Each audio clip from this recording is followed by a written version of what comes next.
So hi guys, I am Radhu Upadhyay. I welcome you all to my YouTube channel Commerce Safari, where I am going to teach you about the economics, business studies and accounts for class 11th and 12th.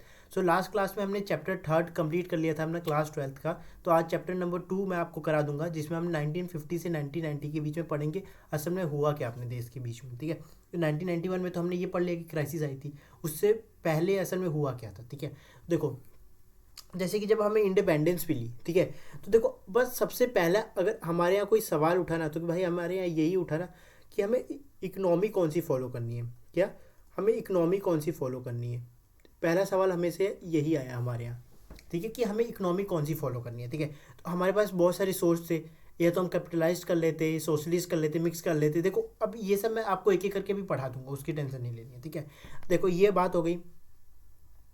तो पता क्या हुआ, देखो जवाहरलाल नेहरू जी थे ना, जो नेहरू जी थे, ठीक है, जो नेहरू जी थे, देखो लोगों ने पता है उनसे क्या अपील की कि आप सोशलिस्ट फॉलो कर लो। देखो क्योंकि तब लीडर्स हैं, जब हमारे इंडिपेंडेंस हुई तो लीडर्स पता है जो वहाँ के लीडर्स थे वो यही सोच रहे थे ना कि हम कौन सी स्कीम फॉलो करें। स्कीम मतलब कि कौन सी हम लोग ऐसी इकोनॉमी फॉलो करें जिससे सबका बेटरमेंट हो। ठीक है, अब ये बात आ गई। हाँ, तो हमने क्या किया, इकोनॉमी फॉलो करना शुरू किया सोशलिस्ट से। ठीक है, सोशलिस्ट में क्या आया वो देखो, सोशलिस्ट में क्या होता है कि अगर एक गवर्नमेंट है वही सारे डिसीजन लेती है। पर आप एक प्रैक्टिकली एक बात सोचो, इंडिया इतना बड़ा देश था, ठीक है, तो भाई एक अकेला गवर्नमेंट तो पूरे इंडिया को नहीं संभाल सकता ना भाई। अब खुद ही सोच लो, एक अकेले की गवर्नमेंट पूरी इंडिया को तो संभाल नहीं सकती है। ये तो बात ये आ गई। ठीक है, अब उसके बाद देखो असल में हुआ क्या चीज़ें, अब आप ये जानने वाली बात है। हमने सोशलिस्ट इकोनॉमी, पर पता है इसके फेवर में नहीं थे नेहरू जी। देखो अब उनकी भी बात एक तरीके से सही थी, क्योंकि अकेले तो वो सब कुछ संभाल नहीं पाते। तो पता उन्होंने पता क्या सोचा कि हम लोग कैपिटलिस्ट, देखिए कैपिटलिस्ट इकोनॉमी फॉलो करेंगे, पर हम उस मेथड में करेंगे ना जिससे एकदम प्रॉब्लम ना हो। देखो कैपिटलिस्ट का मतलब यही होता है ना कि आपके परचेजिंग पावर पे, जिसमें आपका ज़्यादा गवर्नमेंट का भी रोल नहीं रहता। पर उन्होंने बोला कि हम एक तरीके का मिक्स इकोनॉमी फॉलो करेंगे। ठीक है, तो इसी से स्टार्ट हुआ। इस चैप्टर में हम देखेंगे उन्होंने क्या क्या स्कीम्स लाए जिससे अपने यहाँ डेवलपमेंट धीरे धीरे होना शुरू हुआ। ठीक है, आज हम इस चैप्टर में आगे कंटिन्यू करेंगे। ठीक है, ये बात तो ये हो गई। अब देखो उसके बाद क्या चीज़ आती है, ये बात हो गई। अब उसके बाद आता है, जैसे अगर मैंने आपको इंट्रोडक्शन बता दी है। ठीक है, और आज जब आपको पढ़ोगे तो इसमें यही सब बातें लिखी हुई, तो इसीलिए आपको एनसीईआरटी टू एनसीईआरटी आपका एकदम प्रॉपर क्लियर हो रहा है। ठीक है, ये बात हो गई। ठीक है, अब मैं आपको बताता हूँ टाइप ऑफ इकोनॉमिक सिस्टम क्या होते हैं। देखो टाइप ऑफ इकोनॉमिक सिस्टम मतलब क्या आता है। अब ये बात आती है ना। देखो, तो अगर एक इकोनॉमी है, ठीक है, कोई भी अगर एक इकोनॉमी है, ठीक है, एक इकोनॉमी है मान लो, ठीक है, तो उसमें अलग अलग इकोनॉमिक्स होते हैं। जैसे मैं अगर आपको पहले इसी से ले आऊँ, क्या बोलते हैं, अगर मैं एनसीईआरटी में आपको लेकर आऊँ, तो यहाँ पे जो पहला अगर हमें चीज़ दिया हुआ है, ठीक है, वो हमें दे रखा है अबाउट द मार्केट फोर्स। क्या, अबाउट द मार्केट फोर्स। तो अब मार्केट फोर्स मतलब क्या होता है, मैं एक एक करके आपके सारे डाउट क्लियर कर दूंगा। ठीक है, ये रही है ये बात। हाँ, तो देखो अब मार्केट फोर्स में क्या होता है। देखो मार्केट फोर्स ये होता है ना, देखो अगर मैंने मार्केट फोर्स लिखा मान लो, तो मार्केट फोर्स में तो क्या होगा कि मैं जो भी डिमांड और सप्लाई के बेसिस में प्रोड्यूस करूंगा अपने गुड्स। ठीक है, मार्केट सप्लाई मतलब मैंने क्या बोला, मार्केट फोर्स मतलब मैंने क्या बोला, देखो मैंने मार्केट फोर्स मतलब यही बोला कि मैं सप्लाई, क्या, सप्लाई और डिमांड के बेसिस पे, सप्लाई एंड डिमांड के बेसिस पे जो गुड्स हैं उसको प्रोड्यूस करूंगा। ठीक है, सप्लाई और डिमांड के बेसिस में गुड्स को प्रोड्यूस करूंगा। अब बात समझ गए। अगर मैंने बोल दिया, जैसे आज अगर मैंने कोई सामान लिया, ठीक है, और उसकी डिमांड बहुत ज़्यादा हो रखी है, और एक डिमांड है जिसकी कम डिमांड हो रखी है, तो मैं किसकी सप्लाई करूंगा, जिसकी ज़्यादा डिमांड हो रखी है, और जिसकी कम डिमांड हो रखी है उसकी नहीं करूंगा। ठीक है, ये बात हो गई। अब इसके बाद आता है कि चलो एक एग्जांपल और दे देता हूँ, ठीक है, जिससे एकदम प्रॉपर क्लियर हो जाएगा। जैसे अगर मैंने बोल दिया कि आप एक बिस्किट ले रहे हो, ठीक है, और एक चॉकलेट है, ठीक है, क्या है, बिस्किट और चॉकलेट। हाँ, ये दो चीज़ें, एक और दो, ये दो चीज़ें हो गई। अगर इसकी डिमांड बढ़ गई, जैसे मान लो चॉकलेट की डिमांड कहाँ मार्केट में क्या है, ज़्यादा है, ठीक है, चॉकलेट की डिमांड ज़्यादा है, तो लोग कौन सा ज़्यादा सप्लाई होगा, किस चीज़ का, आप बोलोगे चॉकलेट का होगा। क्यों, क्योंकि मार्केट फोर्स ही यही बोलती है कि जिस चीज़ की ज़्यादा डिमांड हो और जिसकी जिसकी डिमांड ज़्यादा उसी का मैं सप्लाई करूँगा। बस इतनी बात आपको याद रखनी है। ठीक है, अभी ये बात हो गई। ठीक है, अब उसके बाद बताए सेकंड क्या आता है। देखो ये तो हो गई फर्स्ट की बात। ठीक है, अब सेकंड आ जाता है, एक सेकंड, सेकंड अपना आ जाता है, वो आ जाता है अपना कैपिटलिस्ट इकोनॉमी। ठीक है, कैपिटलिस्ट कैपिटलिस्ट सोसाइटी मतलब क्या होता है, देखो अभी ये बात आती है, ठीक है। कैपिटलिस्ट सोसाइटी मतलब देखो इसमें क्या होता है ना, इसमें पता है बेसिकली आपको क्या देखा जाएगा, मैं बताता हूँ। इसमें आपको पता है आपकी परचेजिंग पावर देखी जाएगी, ठीक है। कैपिटलिस्ट में क्या देखा जाएगा, आपका परचेजिंग पावर देखी जाएगी। क्या? परचेजिंग पावर देखी जाएगी। अब परचेजिंग पावर मतलब क्या होता है, परचेजिंग पावर मतलब क्या होता है ना, अब ये बात आती है। देखो जैसे अगर मैंने बोल दिया, एक देखो अपने हर कंट्री में दो चीज़ें, दो लोग होते हैं, या तो एक रिच होगा और एक पुअर होगा, ठीक है। दो लोग होते हैं, ठीक है। अब समझना ये परचेजिंग पावर क्यों आ जाता है। देखो रिच और पुअर दो लोग होते हैं, ठीक है। तो अगर अच्छा ये मेरे को बताओ कि इसमें से ज़्यादा प्रोबेबल कौन होगा, ज़्यादा सामान कौन खरीद पाएगा, आप बोलोगे रिच खरीद पाएगा, ठीक है। तो कैपिटलिस्ट सोसाइटी पता क्या करती है, अगर रिच ज़्यादा खरीद पा रहा है और वही ज़्यादा चीज़ों का डिमांड कर रहा है, तो हम पुअरों के बारे में कुछ नहीं सोचेंगे, हम लोग सिर्फ रिच के बारे में सोचेंगे और उन्हीं के हिसाब से गुड को सोसाइटी में प्रोड्यूस करेंगे। अब बात समझ गए क्या बोलना चाह रहा हूँ मैं। देखो मैं क्या बोल रहा हूँ, दो लोग हैं, रिच और पुअर, हाँ। मैं जो भी सामान खरीदूंगा जिसके पास परचेजिंग पावर ज़्यादा होगी, परचेजिंग पावर तो ऑब्वियस ही बात है ना भाई, रिच के पास ज़्यादा होगी। जब रिच के पास परचेजिंग पावर ज़्यादा होगी तो मैं किसके हिसाब से सामान को प्रोड्यूस कराऊंगा, रिच के हिसाब से, ना कि पुअर के हिसाब से। अभी इतनी बात होगी क्लियर। अब देखो ये वाली इकोनॉमी भी क्लियर हो गई, ठीक है। देखो अगर यहाँ पे आप पढ़ोगे भी तो यही सब लिखा हुआ है, ठीक है। तो आपका एकदम पूरा प्रॉपर एनसीईआरटी क्लियर हो रहा है, ठीक है। The goods produce are distribution among the people not on the basis of people need but on the basis of purchasing power, the ability to buy a good. और ability to buy a good किस में ज़्यादा होगा, ये बात मेरे को सीधा बताओ। देखो ability to buy a good किस में ज़्यादा होगा, आप बोलोगे रिच में होगा। देखो अगर इन्होंने बोला ना अगर रिच के पास ज़्यादा होगा तो मैं रिच के हिसाब से गुड क्या करूँगा, प्रोड्यूस करूँगा भाई। बस इतनी बात याद रखनी है आपको, बस ये हो गया। देखो अब आता है सोशलिस्ट क्या होता है, ठीक है। अब दूसरा क्या आता है अपना, सोशलिस्ट क्या होता है। अब देखो इसका मतलब क्या है, सोशलिस्ट में मतलब क्या होता है, जो भी आपके डिसीजन होगी गवर्नमेंट के हिसाब से होगा।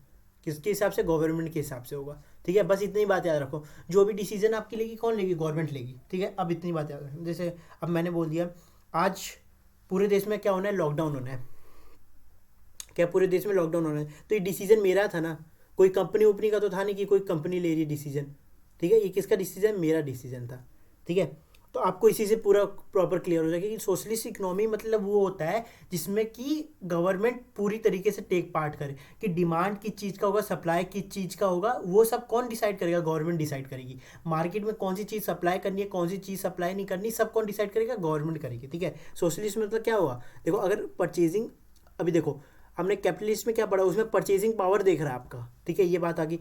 पर जो इसमें रॉ मटेरियल आपका जो डिमांड और सप्लाई होगी, क्या होगी, डिमांड एंड सप्लाई होगी, और कौन से बेसिस पे होगी, वो आपकी किस बेसिस पे होगी, वो आपके बस इसी की, आपकी जो गवर्नमेंट ने बोल दिया कि भाई ये डिमांड और ये सप्लाई, इस चीज़ की डिमांड बढ़ाओ, इस चीज़ की सप्लाई कम करो, तो वही करना पड़ेगा आपको। बस ये हो गया आपका सोशलिज्म में, ठीक है। और परचेजिंग में क्या था, एक बार जल्दी से गैप कर देता हूँ। परचेजिंग में अपना ये था कि जो रिच और पुअर लोग हैं ना, रिच ज़्यादा खरीद पा रहा है ना, तो इन्हीं के हिसाब से कहाँ मार्केट में क्या करो, डिमांड करो, क्या इन्हीं के हिसाब से मार्केट में डिमांड करो ज़्यादा, ठीक है। और मार्केट फोर्स में क्या था कि सप्लाई, डिमांड और सप्लाई के हिसाब से करो, ठीक है। अब इतनी बात समझ गए। देखो अब पर मिक्स इकोनॉमी में क्या रहता है, देखो मिक्स इकोनॉमी में एक इक्वल पार्ट चल रहा होता है, ठीक है। मिक्स इकोनॉमी में एक इक्वल पार्ट चल रहा होता है भाई, उसमें आपको ये नहीं देखेंगे कि किसके पास परचेजिंग पावर किसके पास नहीं है। इसमें प्रॉपरली दोनों कैपिटलिस्ट और सोशलिस्ट दोनों एक साथ मिलकर काम करते हैं, बस आपको यह याद रखना है, ठीक है। और मिक्स इकोनॉमी में ज़्यादा आपको फ़ायदा भी मिलेगा, ठीक है। ये बात होगी, ये वाला टॉपिक हो गया पूरा क्लियर, ठीक है। अब नेक्स्ट की ओर बढ़ते हैं, ठीक है। अब नेक्स्ट क्या आता है अपने पास, देखो नेक्स्ट में अपना आता है ना कि एक पर्सपेक्टिव प्लान होता है, क्या मैं इधर ही बता देता हूँ इसको, ठीक है।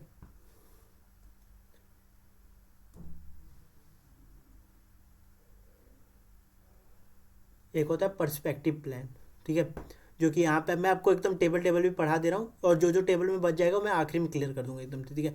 पर्सपेक्टिव प्लान, पर्सपेक्टिव प्लान, देखो ये पर्सपेक्टिव प्लान मतलब क्या होता है। अभी ये बात आती है, पर्सपेक्टिव प्लान मतलब क्या होता है। पर्सपेक्टिव प्लान तो मैंने बोल दिया, देखो ऐसा प्लान, ठीक है, जो लॉन्ग पीरियड ऑफ टाइम के लिए हो, ठीक है, क्या लॉन्ग पीरियड ऑफ टाइम के लिए, सीधी सी बात याद रखना बस, कि पर्सपेक्टिव प्लान है तो वो लॉन्ग पीरियड ऑफ टाइम के लिए होगा। देखो 20 ईयर्स, देखिए ओवर पीरियड ऑफ 20 ईयर, देखो ये लिखा है ना, over a period of 20 years, ठीक है। This is the long plan called as perspective plan, ठीक है, पर्सपेक्टिव प्लान। अच्छा मुझे अभी ये बात बताना तुम, ठीक है, जो 5 ईयर प्लान है, ठीक है, वो मेरा मान लो कि अगर 2020 तक चला, मान लो अभी सपोज करो, ठीक है, 1950 से लेकर 1920 तक चला, ठीक है, मैंने प्लान बनाया और वो 2020 तक चला, तो ये मेरा पर्सपेक्टिव प्लान में आएगा कि नहीं आएगा? आप बोलोगे ऑब्वियस सी बात है भाई आएगा। क्यों आएगा? क्योंकि वो मोर देन 20 ईयर्स तो हो गया ना। तो ओवर ऑफ 20 ईयर्स मतलब 20 साल का मैंने प्लान बताया। देखो अगर आप 1970s में हो, ठीक है, और आपने प्लान 1970s में हो, ठीक है, आपने प्लान बनाया, आपने एक प्रॉपर प्लानिंग कर ली कि 1990 तक हमें ये अचीव कर लेना है, 1990 तक हमें ये अचीव कर लेना है ना, तो आपका क्या होगा? पर्सपेक्टिव प्लान होगा। ठीक है, तो यहाँ पे आते हैं हम। ठीक है, the outlet in 1950 the planning commission was set up to with in the prime minister as a chairman.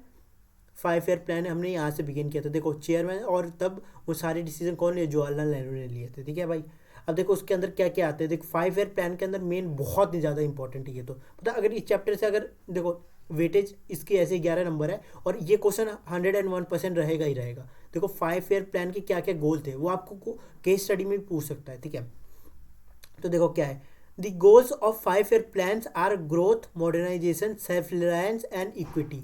Modernisation, growth, self reliance and equity. ठीक है, ये हुआ। अब मैं एक एक करके सारे एक एक करके क्लियर कर दे रहा हूँ। ठीक है, तो पहले जैसे अगर अब मैं एक यहाँ बता देता हूँ आपको। पहला आता है ग्रोथ। क्या? पहला आता है ग्रोथ। हाँ चलो मैं नेक्स्ट पेज में बता रहा हूँ। पहला आता है अपना ग्रोथ। क्या? पहला ग्रोथ।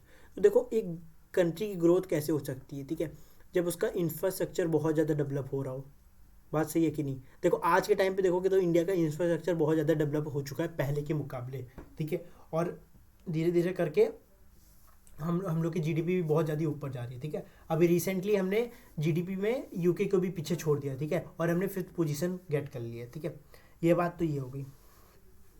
इसके अलावा देखो इंफ्रास्ट्रक्चर बड़ा हो, उसका ट्रांसपोर्टेशन बहुत बढ़िया हो, उसका वाटरवे सिस्टम बहुत ज़्यादा बढ़िया हो, ये सब।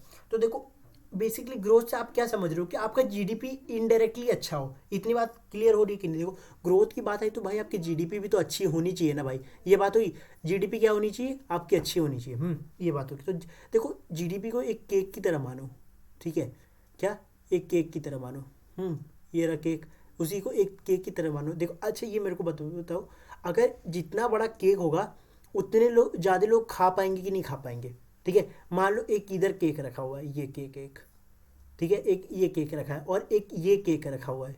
ठीक है, तो ये बताओ इस केक को ज़्यादा लोग खा पाएंगे कि इस केक को ज़्यादा लोग खा पाएंगे? ध्यान से समझना, एकदम यहीं से सारा कॉन्सेप्ट आपका क्लियर हो जाएगा। देखो इस केक को ज़्यादा लोग खा पाएंगे, इस केक को ज़्यादा लोग खा पाएंगे। इसको खा पाएंगे क्योंकि ये बड़ा केक है और ये छोटा केक है। समझ रहे हो ना भाई क्या बोल रहा हूँ? कि ये ज़्यादा बड़ा केक है और ये छोटा केक है, तो इसको ज़्यादा लोग खा पाएंगे। उसी तरीके से ग्रोथ के लिए भी होता है। अगर आपकी जितनी अच्छी जीडीपी होगी उतना ज़्यादा आपका क्या होगा? ग्रोथ होगा। बस आपको इतनी सी बात याद रखनी है, जितना ज़्यादा आपकी जीडीपी उतनी ज़्यादा आपकी ग्रोथ। ये बात हो गई।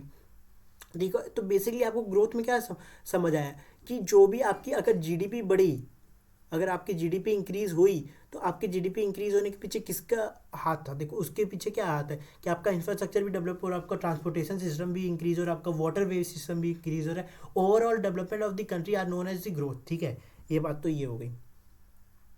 अब जैसे कि अब नेक्स्ट आ जाता है अपना, ये तो हो गया। फिर अब उसके बाद हम लोग पढ़ेंगे, ग्रोथ हो गया। ठीक है, उसके बाद अपना जो नेक्स्ट आ जाता है वो मॉडर्नाइजेशन आ जाता है। देखो मॉडर्नाइजेशन क्या होता है? देखो एक मॉडर्न वर्ड तो अब हमने सभी ने सुना है। ठीक है, मॉडर्नाइजेशन। ठीक है, तो देखो इसमें क्या होगा मेनली, अब ये देखो इसमें क्या हो रहा है।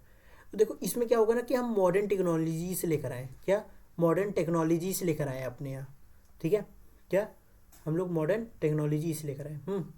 मॉडर्न टेक्नोलॉजीज हमारे यहाँ। देखो ये तो पहली बात हो गई। मॉडर्न टेक्नोलॉजीज में कैसे आ सकता है कि हम प्रॉपर उन्हें फैसिलिटीज़ प्रोवाइड करें। फैसिलिटीज़ कैसे? HYV सीड्स, ठीक है, जो कि वेरी हेल्पफुल होता है फॉर फार्मर्स। ठीक है, उसके अलावा फार्मर को नॉलेज देना कि भाई आप इस सीड को ऐसे यूज़ कर सकते हो जिससे आपका और ज़्यादा डेवलपमेंट हो। ठीक है, उन्हें न्यू टेक्नोलॉजी से अवेयर करना कि भाई ये न्यू टेक्नोलॉजी फॉर्म में आ चुकी है, आप इसको जाकर परचेज कर सकते हो। ठीक है, और उन्हें और ज़्यादा अपॉर्चुनिटीज़ देना, किस में? कॉम्पिटिटिव फील्ड में, जिससे वो और ज़्यादा बेटर कर सके। ये तो ये बात हो गई। ठीक है, चलो मॉडर्नाइजेशन का मतलब पहला तो ये हो गया। ठीक है, सेकंड में हम क्या आएंगे ना कि भाई देखो हम भाई देखो, अगर आप कोई भी एक मॉडर्न वर्ल्ड तभी कराओगे ना, अगर एक मॉडर्न कंट्री भी तभी कराओगे जहाँ पे आप प्रॉपरली, जहाँ पे इक्वल हो, जिसमें बॉयज़ और गर्ल्स इक्वल हो, ठीक है। ये तो हमने स्टार्टिंग से सुना है, ठीक है। जहाँ पे बॉयज़ एंड गर्ल्स इक्वल रहेंगे, हम उसी को प्रॉपर मॉडर्न वर्ल्ड बोलेंगे, ठीक है। तो जहाँ पे बॉयज़ का भी प्रॉपर रोल हो और गर्ल्स का भी प्रॉपर रोल हो, तो इसी तरह ये भी है कि यहाँ पे ह्यूमन का भी प्रॉपर रोल रहेगा। ये बात तो हो गया, ये बात होगी, ठीक है। अब इसके बाद जो आ जाता है हमारा सेल्फ रिलायंस। देखो सेल्फ रिलायंस मतलब क्या होता है? सेल्फ रिलायंस बेसिकली यही होता है कि अगर कोई भी कंट्री है वो डेवलप कब करेगी ना, जब वो सेल्फ रिलायंस होगी, ठीक है। अगर आप आज देखो, ठीक है, अगर आज इंडिया अगर सिर्फ इंपोर्ट करता तो कैसे काम बन पाता, आप ही बताओ। हमारे पास फॉरेन रिजर्व ही नहीं आता भाई बाहर से। आज देखो, अगर हम लोग देखा जाए, हम लोग राइस में भी करते हैं, अलग अलग सीड है, ठीक है। हम सेकेंड लार्जेस्ट प्रोड्यूसर हैं, ठीक है। अब ये चीज़ें हैं ना, यही सब तो है कि जैसे आपको, अगर आपके यहाँ से अगर लोग एक्सपोर्ट करने आ रहे हैं, ठीक है, कि आप यहाँ से आप इंपोर्ट करोगे तो काम बनेगा। पर अगर आप एक्सपोर्ट कर रहे हो यहाँ से, जैसे इंडिया इतने सारे देशों को देता है, तो इसीलिए इंडिया की एक प्रॉपर है कि भाई अगर मैंने इस कंट्री को हटा दिया तो भाई उससे पूरी मेरी जीडीपी पे फर्क पड़ेगा। इसी तरीके से ये होता है सेल्फ रिलायंस, मतलब कि खुद पे डिपेंड हो जाना। देखो खुद पे डिपेंडेंट है। जैसे अभी हमने श्रीलंका का हाल देखा, तो उसमें क्या हुआ, वो लोग क्या हुआ, एकदम कर्ज में डूब गए, ठीक है। पहले वहाँ पे क्या रहता था, फार्मर खुद काम करते थे, पर वो लोग चाइना की नीति में आ गए, हाँ। और उन्होंने क्या कर दिया कि बाहर बाहर कंट्री से इंपोर्ट करना शुरू कर दिया, ठीक है। तो बाहर से इंपोर्ट करना उन्होंने शुरू कर दिया, तो पहला काम उनके संग क्या हुआ, पहला काम ये हुआ ना कि उनका जो भी फॉरेन रिजर्व थे सब खत्म होने लग गए एक एक करके, और भाई आखिरी में कंगाल बच गए। फिर चाइना ने बोला हमें पैसा दो, तो वो लोग दे ही नहीं पाए। तो इसीलिए वो सेल्फ रिलायंस नहीं हुए अपने ओर में। पर देखो, अगर इंडिया की बात करें तो इंडिया एक प्रॉपर सेल्फ रिलायंस है भाई, क्योंकि वो अपने ऊपर रिलायंस कर सकते हैं। ऐसे देखो, अभी कोरोना आया तो कोरोना में भी इंडिया ने हेल्प किया ना, तो क्योंकि वो सेल्फ रिलायंस। अगर आप इसी की जगह देखो तो पाकिस्तान ने कितना हेल्प कर दिया, नहीं कर पाए। तो ये बात आ गई, ये बात होगी। फिर अपना आता है इक्विटी। इक्विटी मतलब प्रॉपर ग्रोथ, आपका सेल्फ रिलायंस और मॉडर्नाइजेशन में एक प्रॉपर ग्रोथ होकर चले, तो उसी को बोलते हैं, ठीक है। और मैं कल आपका एग्रीकल्चर सेक्टर वाला भी कंप्लीट कर दूंगा एकदम से, ठीक है। एग्रीकल्चर सेक्टर थोड़ा सा बचा है, ठीक है। अब ये बचा है और दो तीन टॉपिक और बचे, कल के क्लास में ये पूरा चैप्टर कंप्लीट करा दूंगा, ठीक है। तो आज हमने पहले बेसिकली आपको ये याद रखना है, ठीक है, कि ग्रोथ क्या होता है, ठीक है, मॉडर्नाइजेशन क्या होता है, ठीक है, ये बात हो गई। उसके बाद आता है आपका इक्विटी क्या होता है, और उसके बाद आता है सेल्फ रिलायंस क्या होता है। देखो सबका मैंने एक एक करके मतलब पढ़ा दिया। अब एक बार आप एनसीईआरटी रीड कर लेना, बस आपके सारे डाउट क्लियर हो जाएंगे, ठीक है। और कोई डाउट होता है तो कमेंट सेक्शन में आप लोग पूछ भी सकते हो, ठीक है। ये हो गया। Thank you guys for watching our video. Please like share and subscribe to our channel. Thank you.